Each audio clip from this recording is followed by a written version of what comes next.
So, for $50, you are prepared to debase and humiliate yourself in a way you never dreamt possible. Yes, I will. We're going to be removing this woman's dignity right after this. Costing over £1 million to film over 2 years, Glam Metal Detectives is almost certainly one of the most expensive and labour-intensive sketch shows of all time. However, the show, which was directed by Comic Strip Presents writer-director Peter Richardson and starred an ensemble of fresh faces who had supporting roles in Series 5 of his hit anthology series, almost immediately fell into obscurity. Was it deserved? The Glam Metal Detectives is a sketch show with a simple framing device. It's made to look like you're flicking through satellite TV channels. There are the shows, which would be longer sketches, with fake adverts and snippets of fake films and TV shows in between. There was a lot of criticism at the time that the growing number of satellite channels was leading to a dilution of quality, and the shows found in the Glam Metal Detectives are no exception. These shows are in the same order in each episode, which is very different from the structure of a regular sketch show, but obviously fits the format of it being the same channels at the same time each week. It was written by Richardson, Lloyd Stanton and the core cast: Mark Caven, Phil Cornwell, Sarah Stockbridge, Stu McKeekan, Georgie Asumi and Gary Beadle. Peter Richardson has said that he prefers to call the show a TV comic and prefers to refer to them as serials rather than sketches, but in the words of Bad News bassist Colin Grigson, it's just a convenient term of reference. Anyway, there's a brief opening sequence showing multiple screens showing multiple channels. It would then show the tail end of an insensitive Jerry Springer-style show before some rapid-fire channel hopping and a continuity announcer and listing the shows to come. The first programme is the titular Glam Metal Detectives. It's a sort of mix of formulaic, merchandisable kids shows. The only one I've seen specifically mentioned in the marketing material for this show was Power Rangers, but I guess it's also a pastiche of a lot of 80s and 90s cartoons from what I've gathered. It follows a band who save the planet's ecology by playing hit records for some reason. Each episode would start with the band finishing a gig in a new country and a celebrity, usually one of Phil Cornwell's many impressions, inviting them to a party, only to be dragged away by their manager Mark. Then a member of the band is usually separated by the group and falls victim to the villain's plan. Most of the time, this is former media tycoon Ralston Brocade, played by a very cartoony Mac McDonald, who is trying to break up the band and get the world's teenagers addicted to Splat, a brown drink with bubbles. Thank you. Oh, what kind of drink? It's just a little pick-me-up. It'll make you feel really. Really? I know that if this was a real show, I would have adored it as a kid, and I really do like their matching leather jackets. Sarah and Doone's outfits are really nice too, and I love the crazy instrument designs. After that, there's the 24-hour Blood Sports channel, which commentates on various illegal acts like ram raiding and carjacking. It also features bailiffs, and now there really are documentaries about bailiffs. There's Peter's son, future stand-up Red Richardson, as the brat with a bat. Anyway, these would usually be commentated on live by Beadle before Cornwell gives a rambling, indecisive assessment of the action. Would you stick your neck out and write him off? Well, I won't stick my neck out that far and go forward and say that I would write him off, but I will just come back a little bit and say, yes, I think so. But I mean, who am I? Who am I? Then there's Betty's Mad Dash, a talky adventure serial about two pretty young flappers, played by McKeekan and Stockbridge, on the run from the law, stealing wherever they go. I have seen one or two old adventure serials, as well as a few old British films in general, and everything about them is absolutely spot on, from the way it looks to the way the characters talk. Come on, Betty! Hurrah! Hurrah! Look out, Maisie! The bobbies are on to us! Very fetching bridges there, Betty! Thanks for that! Then there's The Big Me, a chat show starring Scottish host Morag, who interviews people who have suffered harrowing life experiences, only to bombard them with anecdotes about herself. These sketches are good, but I prefer how they progress, which I won't spoil here. In 2 episodes, we also get a fake sitcom called Happy Hour, about a rough members-only club. It reminded me a bit of Peter Richardson and Nigel Planer's old Outer Limits sketch, Are You Being Severed?, which you could watch on Planer's Patreon.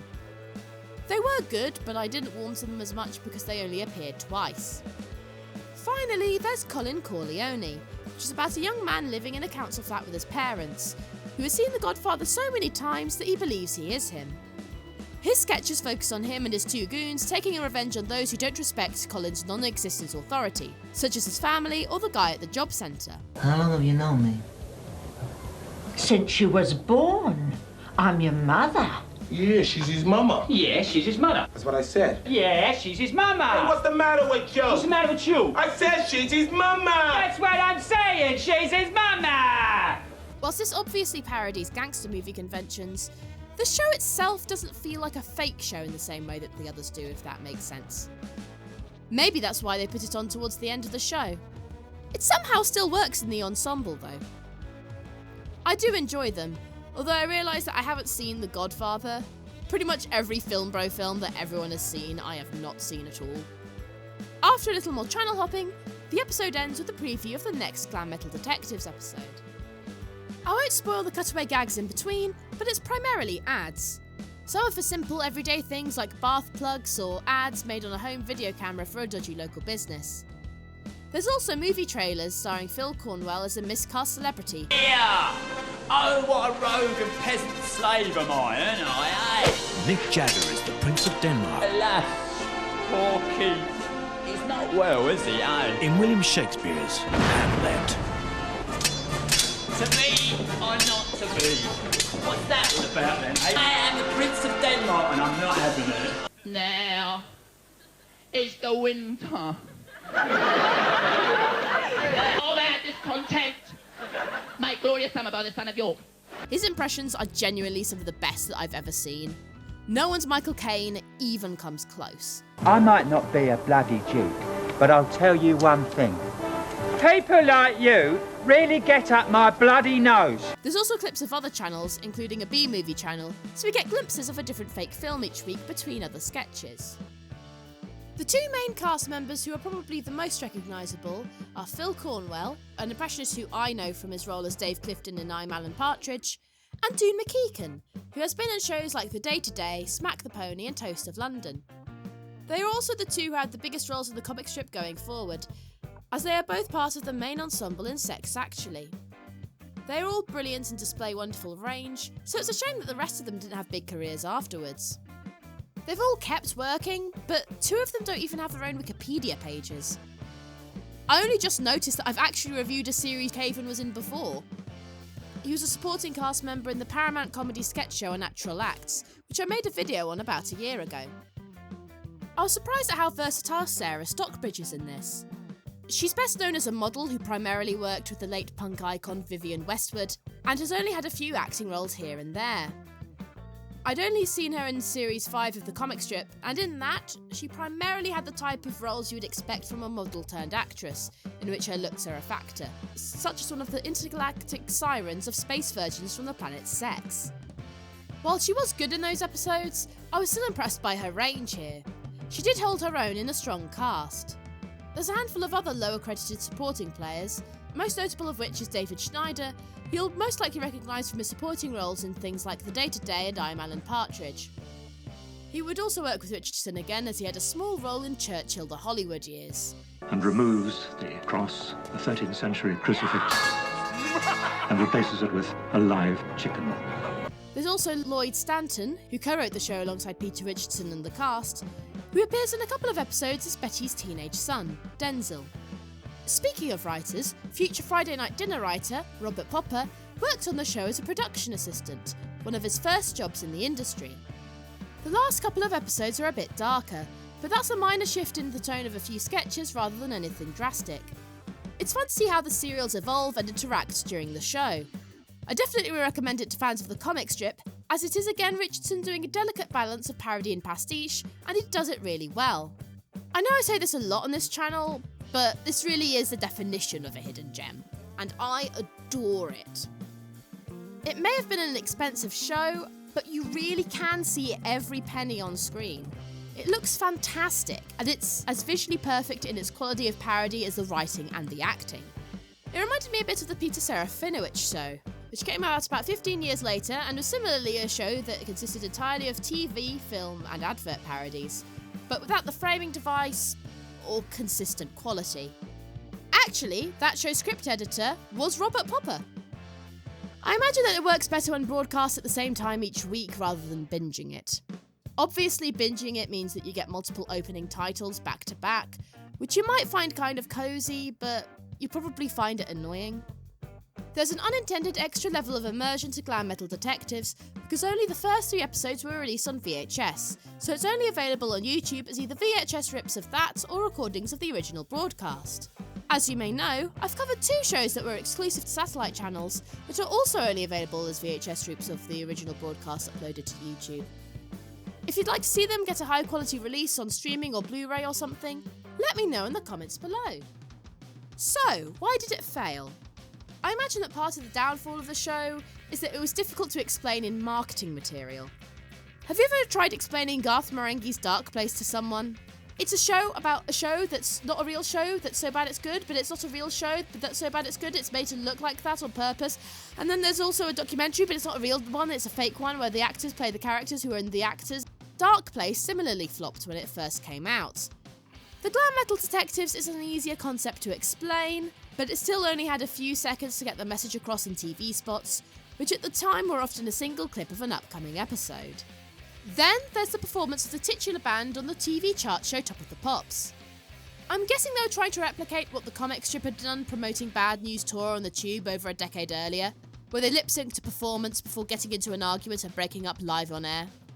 The thing is that it's easy to get the joke with that, especially as 3 of the 4 were in the Young Ones the year before. They aren't just 4 relative unknowns lip-syncing to the track. You'd probably assume that they were promoting the exact type of show they were attempting to parody, especially if you didn't pay attention to the fact that it was going to be on after the 9 PM watershed. Besides, I think that the title song works really well in the opening credits, but I don't think it works as well as a full song. It gets a bit too repetitive.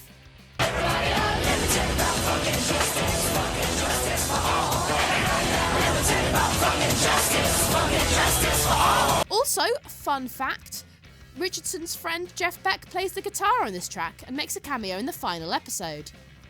Chrissy Hynde of the Pretenders also makes a cameo in an episode as Bob Dylan. They did release a full album and a comic book based on the show, which would have led to more issues had it been a hit. I have a copy myself and I highly recommend it if you're a fan of the show. It's basically like an 8th episode and they were aiming for the show to feel like a comic anyway. The BBC had clearly invested quite a bit of money in the show, but the Fast Show had come out the year before with very short sketches and had become a cult hit. So, despite being a very different show in practice, the Glam Metal Detectives must have seemed like an overpriced version of something they already had. I haven't seen the viewing figures, but the fact that they didn't even put the rest of the episodes out on VHS does indicate that it didn't do well. Peter Richardson thinks that they may well have just wanted to bury the show out of fears that it would be popular enough to get people clamouring for more. After this, Richardson went on to make a far more low-budget show filmed entirely with camcorders and set on a single street. It was inhabited by a series of famous faces played by John Sessions and Phil Cornwell, such as Jack Nicholson, Mick Jagger, David Bowie and Michael Caine, which I will be looking at soon.